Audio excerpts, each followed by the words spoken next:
ಬಂಧಿಸೋದಕ್ಕೆ, ಸತ್ಯ ಹೇಳೋರನ್ನ ಬಂಧಿಸೋದು ಅಂತಾದರೆ, ಕ್ರಿಮಿನಲ್ಗಳಿಗೆ ಸಪೋರ್ಟ್ ಮಾಡೋದೇ ಈ ಸರ್ಕಾರದ ನೀತಿ ಅನ್ನೋದಾದರೆ ನಾನು ಬಂಧನಕ್ಕೆ ತಯಾರಿದ್ದೀನಿ. ನ್ಯಾಯಾಲಯದಲ್ಲಿ ಮತ್ತು ಜನತಾ ನ್ಯಾಯಾಲಯದಲ್ಲಿ ಇರುವ ಸತ್ಯವನ್ನು ಸಾಕ್ಷಿ ಸಮೇತ ಹೇಳ್ತೀನಿ. ಜನತಾ ನ್ಯಾಯಾಲಯದಲ್ಲೂ ಹೇಳ್ತೀನಿ, ಈ ಸರ್ಕಾರದ ನೀತಿಯ ಬಗ್ಗೆ ಜನತಾ ನ್ಯಾಯಾಲಯದಲ್ಲೂ ಹೇಳ್ತೀನಿ, ನ್ಯಾಯಾಲಯದಲ್ಲೂ ಹೇಳ್ತೀನಿ. ಮತ್ತು ಮುಸಲ್ಮಾನರಿಗೆ ಹೇಳಲಿಕ್ಕೆ ಬಯಸ್ತೇನೆ, ನಾನು ಮುಸಲ್ಮಾನರನ್ನು ಕುರಿತಾಗಿ ಮಾತಾಡಿಲ್ಲ ಯಾವತ್ತೂ. ಭಯೋತ್ಪಾದಕರನ್ನು ಕುರಿತು ಮಾತಾಡಿದ್ದೀನಿ, ತುಕಡೆ ಗ್ಯಾಂಗ್ಗಳನ್ನು ಕುರಿತು ಮಾತಾಡಿದ್ದೀನಿ.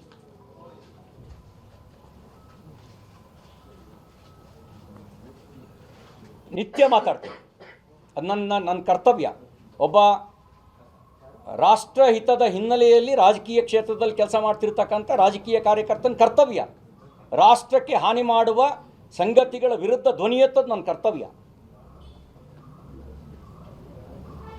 ಆ ಕರ್ತವ್ಯವನ್ನು ಸದಾಕಾಲ ಮಾಡ್ತೀನಿ. ಹೆದರಿಸಿ ಸುಳ್ಳು ಕೇಸ್ ಹಾಕಿ ಸತ್ಯದ ಬಾಯಿನ ಮುಚ್ಚಿಸ್ಬೋದು ಅನ್ನೋ ಭ್ರಮೆ ಯಾರಿಗಾದರೂ ಇದ್ದರೆ, ಆ ನಿಮ್ಮ ಭಯ ಮತ್ತು ಭ್ರಮೆಗೆ ಬಗ್ಗೋರು ನಾನಲ್ಲ. ಒಂದು ಮಾತು ಹೇಳ್ತೀನಿ, ಬಂದರೆ ಒಟ್ಟಿಗೆ ಕರ್ಕೊಂಡು, ಬರದೇ ಇದ್ದರೆ ಏಕಾಂಗಿ ಆದ್ರೂ ಈ ಅನ್ಯಾಯದ ವಿರುದ್ಧ ಹೋರಾಟ ಮಾಡ್ತೀವಿ.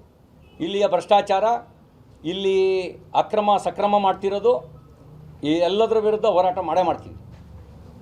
ಕೆಪಿಎಸ್ಸಿಲಿ ಅತಿ ದೊಡ್ಡ ಹಗರಣ ಆಗಿದೆ ಸರ್, ಮಾಧ್ಯಮಗಳು ಕೂಡ ತೋರಿಸಿದೆ ಅದ್ರ ಬಗ್ಗೆ ಒಂದು ಹೋರಾಟದ ರೂಪುರೇಷೆಗಳು ಆಗ್ತಾ ಇದೆ ಸರ್. ಗಮನಿಸಿದ್ರೆ ಅಂದ್ರೆ ಎಫ್ಐಆರ್ ಎಲ್ಲವನ್ನೂ ಕೂಡ ಗಮನಿಸಿದ್ರೆ ರಾಜ್ಯದಲ್ಲಿ ವಿಪಕ್ಷ ಸ್ಟ್ರಾಂಗ್ ಇಲ್ಲದಲೇ ಇರೋದ್ರಿಂದ ಈ ರೀತಿ ಪ್ರಕರಣಗಳು ನಡೀತಾ ಇದೆ. ನಮಗೆ ನೋಡಿ, ವಿಪಕ್ಷ ತನ್ನ ಕೆಲಸ ಮಾಡ್ತಾ ಇದ್ರು ಈ ಬಂಡತನದ ಪರಮಾವಧಿಗೆ ಹೋಗ್ಬಿಟ್ಟಿದ್ದಾರೆ ಇವರು. ಅಕ್ರಮವನ್ನೇ ಸಕ್ರಮ ಮಾಡ್ಕೊಂಡು ಬಂದು ಅಭ್ಯಾಸ ಆಗಿಬಿಟ್ಟಿದೆ. ಅಕ್ರಮವನ್ನೇ ಸಕ್ರಮ ಮಾಡ್ಕೊಂಡು ಅದೇ ಒಂದು ಅಭ್ಯಾಸ ಆಗಿಬಿಟ್ಟಿದೆ. ಆದರೆ ನಾವು ಇದನ್ನು ಲಘುವಾಗಿ ತಗೊಳ್ಳೋಂಗಿಲ್ಲ.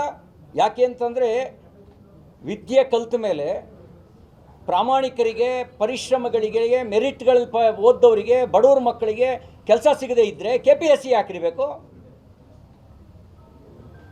KPSC ಹಾಕಬೇಕು. ಓದಿದ್ದಕ್ಕೆ ಏನು ಬೆಲೆ ಇದೆ?